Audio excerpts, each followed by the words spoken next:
महाराष्ट्रात मोठ्या प्रमाणात पाऊस पडत आहे. तसेच अंजनगाव सुर्जी तालुक्यात सुद्धा मोठ्या प्रमाणात पावसाने जोर धरला असून तालुक्यातील तलाव भरल्यामुळे गरजदरी तलावाची संरक्षण भिंत पाण्याच्या प्रवाहाने फुटल्यामुळे गावात मोठ्या प्रमाणात पाण्याचा जोर धरला आहे.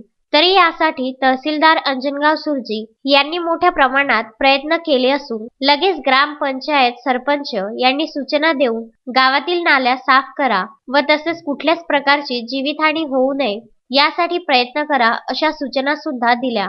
दहिगाव रेचा इथे पाणी शिरल्याचे कारण म्हणजे येथील ग्रामपंचायतीने नाल्या वगैरे सफाई केल्या नाही. तसेच दहिगाव येथील 33 कुटुंबांना या पुराचा फटका बसला आहे व 3 कुटुंब यांना समाज मंदिरामध्ये एकूण 15 नागरिकांना हलविण्यात आले.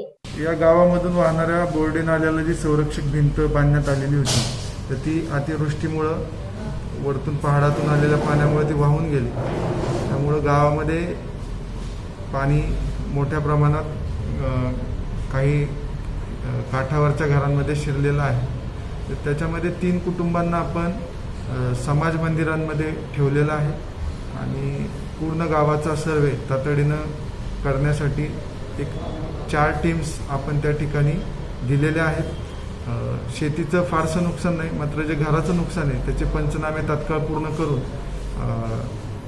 ते शासन स्तरावर सादर करण्यात येईल आणि जिथं अन्नधान्य ज्यांना उपलब्ध नाही तर स्वस्त धान्य दुकानदारांना ते अन्नधान्य पुरवण्याचे आदेशित केलेले आहे. रवींद्र वानखडे, विदर्भ न्यूज, अंजनगाव सुर्जी.